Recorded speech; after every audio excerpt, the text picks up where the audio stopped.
Shalom. Wanted to speak to you briefly about a few things that have been on my heart.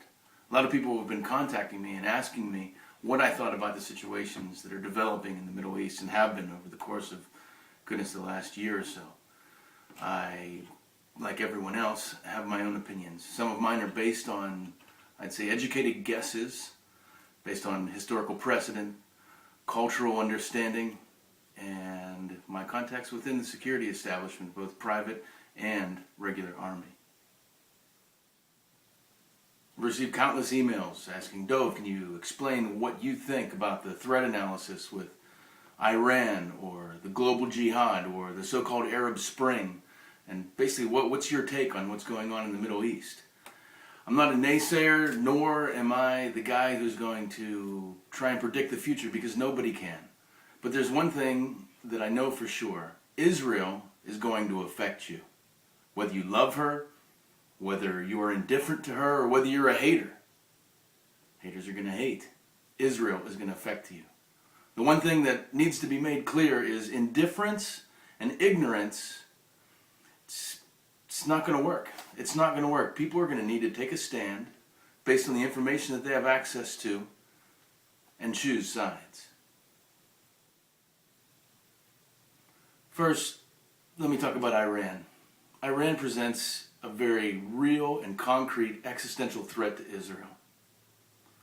It's not the first time that the Jewish people in our history have heard a megalomaniac claim that he's going to destroy utterly the Jewish people.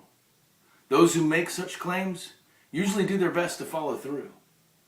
See, now we're not dealing with, in Iran, we're not dealing with geopolitical reasoning or people thinking properly about how nations are to get together and how nations connect with each other.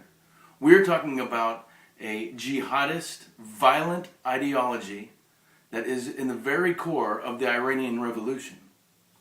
Their desire to gain nuclear weapons is going to change the entire face of not only the Middle East, but the entire world. You see, the religious leaders in Iran, they're not deterred by economic sanctions. They're not deterred by, let's say, geopolitical isolation or pressure from the other countries in the world.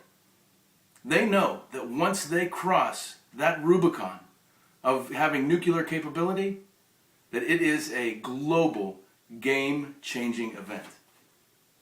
Next, I'd like to bring up what's been called the so-called Arab Spring. The hope of the masses, at least we understand from a Western perspective, is that democracy would follow the ousting of the dictators that were running their country. But democracy has not taken root, nor do I think it ever will.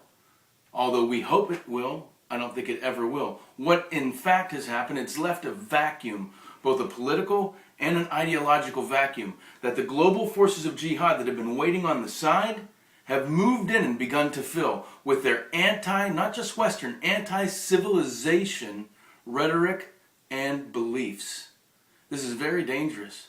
As you see Al-Qaeda moving in, Muslim Brotherhood, Islamic Jihad, these are all faces of one hydra.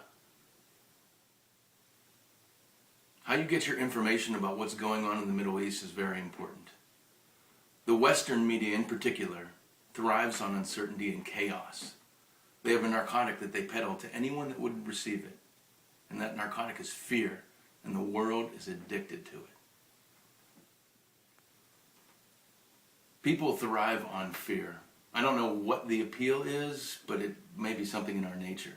I want to encourage you not to be motivated by fear as you try to understand what's going on in the Middle East. When you think of Israel, since her rebirth in 1948, she has not only stood out as a beacon of democracy in the Middle East, but she's also been the proverbial canary in the coal miner's shaft. For example, Israel foresaw the development of nuclear weapons and what it would do in the hands of a maniacal murderer like Saddam Hussein and Bashar Assad of Syria. What did they do? They struck, and they struck alone. During Yasser Arafat's second intifada, the streets of Israel ran red with innocent blood. And as a result, Israel's security establishment developed new tactics and new systems to go after the very root of the terrorist infrastructure. And this happened years before the Marines were finally let loose to do the very same thing in Fallujah and Ramadi.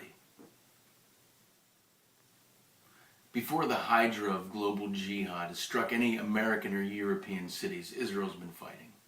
My point is that Israel, since her rebirth, has been on the front lines of fighting global jihad across the world and in her own cities. We have now approached a time where we need to pay attention to what Israel is doing and how it affects our lives. In order to do that, let's take a look at how Israelis respond to what's going on in the Middle East. You see, we've seen this picture before time and time again. And we don't respond in panic, but we respond with calm, but with an eye for its preparation.